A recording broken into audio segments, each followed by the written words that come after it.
প্রলয় missile Salvo launch. ওরে বাবা, Saudi Arabia to reintroduce lions after more than 100 years. যাই হোক, এই যে গাড়িটা সিলেকশন করা হয়েছে, এই গাড়িতে যাওয়ার আমার খুব একটা ইচ্ছে নেই, মানে খুব একটা ভালো লাগছে না, সেম রুট। আচ্ছা, ওই গাড়িটা ভাড়া কত বলছিল?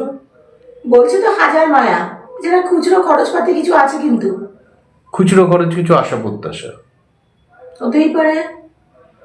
তবে এই গাড়িটা কম হতে পারে, এই গাড়িটা যেতে মানে একই রকম, ওর কোয়ালিটি খুব একটা ভালো নয়। যাচ্ছ কোথায়? এই দেখো,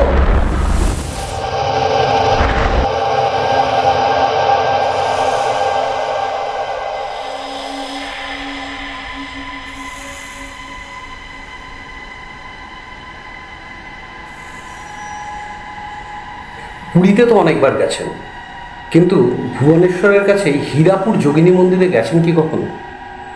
যদি না গিয়ে থাকেন তাহলে অবশ্যই আপনার নেক্সট পুরী ট্রিপে হীরাপুর যোগিনী মন্দিরকে, হীরাপুর 64 যোগিনী মন্দিরকে আপনার সফর সূচিতে ইনক্লুড করে নিতে ভুলবেন না। কেন বলছি এ কথা? মন্দিরটির out of the box architecture এবং বিজার লুকিং 63টি যোগিনী মূর্তি, বিজার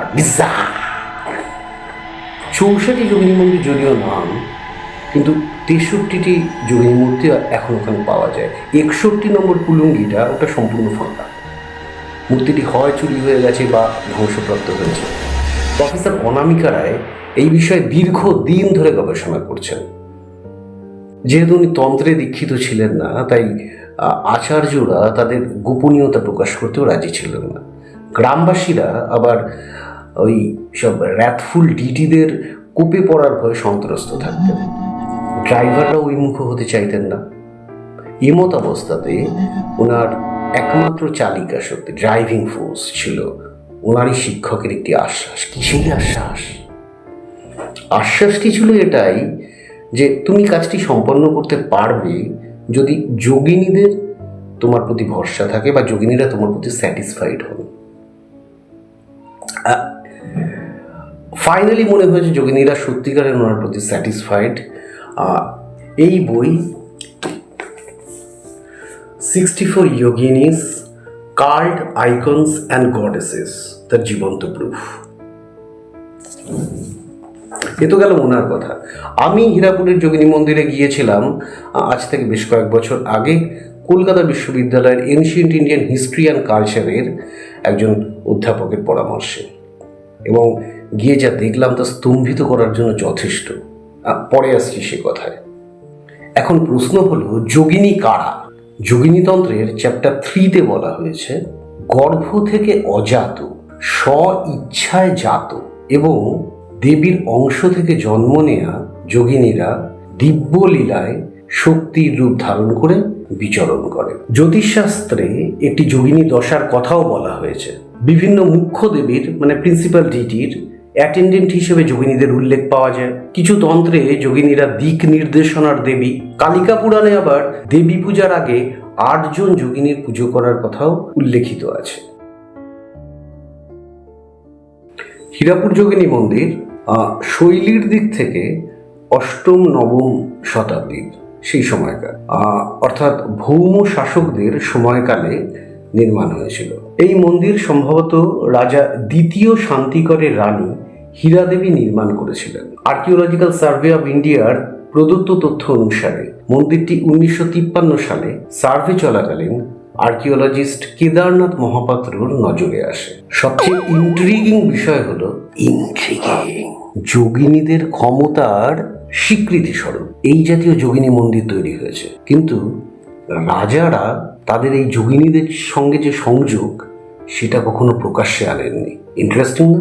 ব্রহ্মাণ্ড পুরাণে ললিতোপাখ্যানের 3 নং অধ্যায় 8ম শ্লোকে স্পষ্টভাবে বলা আছে, যে ব্যক্তি যোগিনী পূজার রহস্য প্রকাশ করবে তাকে যোগিনীদের কোপে পড়তে হবে। মন্দির নির্মাণের কৃতিত্ব জাহির করে সম্ভবত তারা যোগিনীদের কোপে পড়তে চাইতেন না।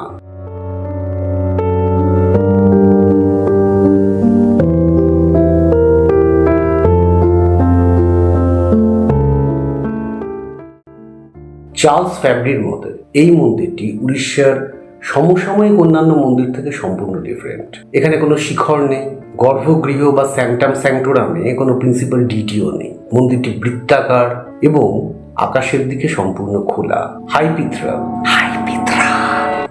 হাইপিথ্রাল এই কথাটি রোমান ওয়ার্ড হাইপিথ্রাস অর্থাৎ exposed to the open air এই ধারণা থেকে এসেছে। যোগিনী প্রতিমা স্থাপন করার জন্য হীরাপুর যোগিনী মন্দিরের ভেতরের দেয়ালে 64টি কুলুঙ্গি রয়েছে।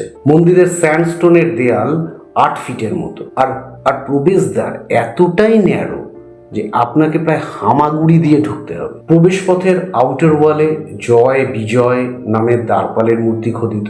ন্যারো প্যাসেজটির ভেতরের দেয়ালে কাল ও বিকালের অবয়ব রয়েছে। মন্দির স্থাপত্যে কেন্দ্রে হলো ভৈরব বিন্দু, চারপাশে যোগিনী হলো মণ্ডল। প্রত্যেক যোগিনী নির্দিষ্ট প্রাকৃতিক শক্তিকে উপস্থাপন করেন, যা গুরু মৎস্যেন্দ্রনাথ দ্বারা নিয়ন্ত্রিত।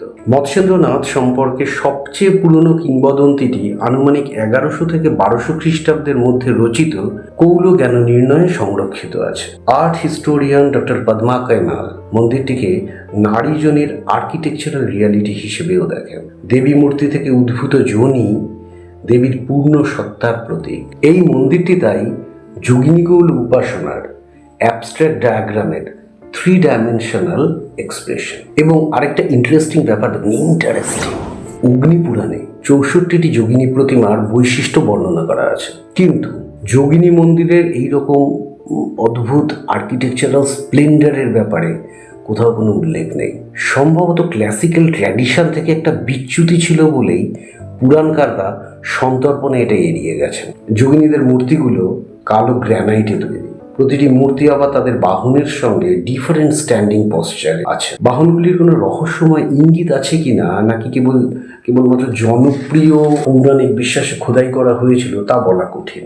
প্রফেসর বিদিয়া দেহেজিয়া অত্যন্ত রিনাউন্ড আর্ট হিস্টোরিয়ান আমাদের দেশের, কেমব্রিজ ইউনিভার্সিটির প্রাক্তনী, এবং উনি ছিলেন Barbara Stoler Miller professor emerita of Indian and South Asian art at Columbia University, এবং 2012 সালে উনি পদ্মভূষণ পেয়েছিলেন।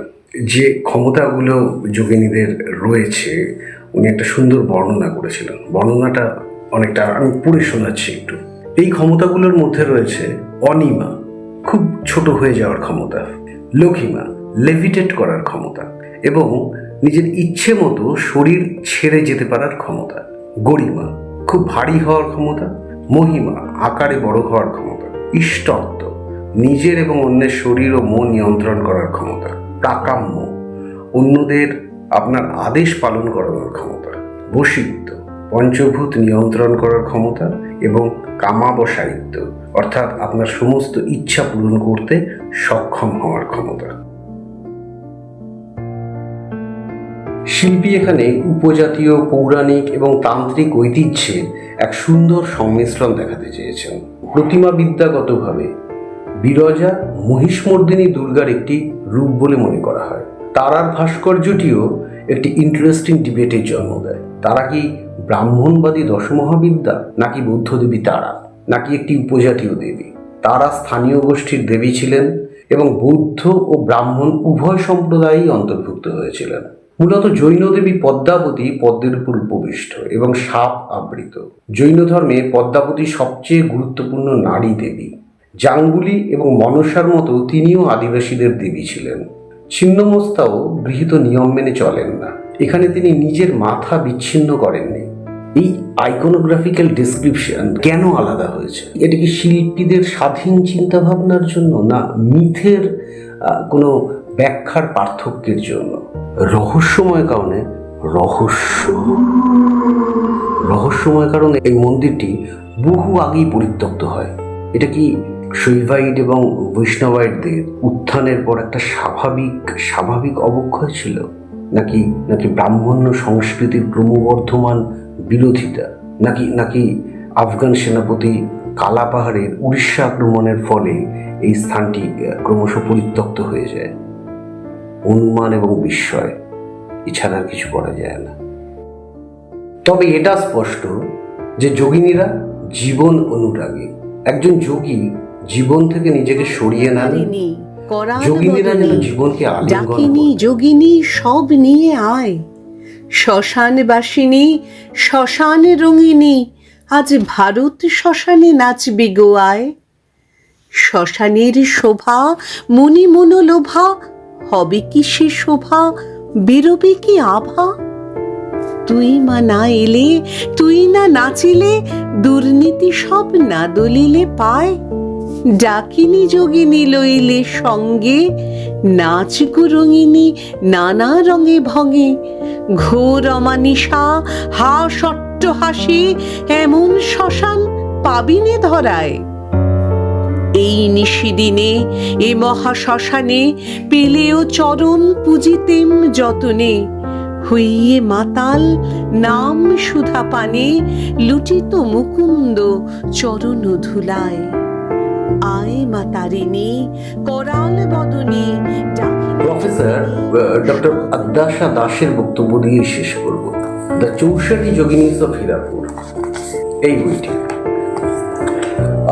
The 64 yoginis of Hirapur from tantra to tourism, এই গ্রন্থে উনি লিখেছেন এটি নিশ্চিতভাবে একটি ইঙ্গিত যে হীরাপুর যোগিনী মন্দিরের ভবিষ্যতে একটি আদর্শ ঐতিহ্য বা সাংস্কৃতিক গন্তব্য হওয়ার সমস্ত উপাদান আছে। তাহলে আর দেরি কেন, একটা সফরসূচি বানিয়ে ফেলুন। এবং কিভাবে যাবেন? পুরী বা ভুবনেশ্বর থেকে একটি ক্যাব বুক করে হীরাপুর 64 যোগিনী মন্দির খুব সহজে পৌঁছে যেতে পারবেন। সঙ্গে এই ধরনের বইগুলো পড়তে পারেন। অথেন্টিক বই পড়ুন, কোনো একটি স্থান, কোনো একটি স্থাপত্যকলা, কোনো একটি ভাস্কর্য ইত্যাদি জানার জন্য। আপনাদের যদি ভালো লাগে আপনারা শেয়ার করবেন, বন্ধুদের সঙ্গে আলোচনা করবেন এসব নিয়ে। তবে একটি ক্যাভিয়েট আমাকে দিতেই হবে, সেটা হচ্ছে ইউটিউব কন্টেন্টের ওপরে সম্পূর্ণ ভরসা না করে আপনারা অথেন্টিক বই পড়ুন। এবং বাঙালির যে পড়ার সংস্কৃতি ছিল, সেই সংস্কৃতিটাকে চলুন আমরা আবার সবাই মিলে আবার তৈরি করি। এখানেই বাঙালির পরিচয়। নমস্কার, ভালো থাকবেন।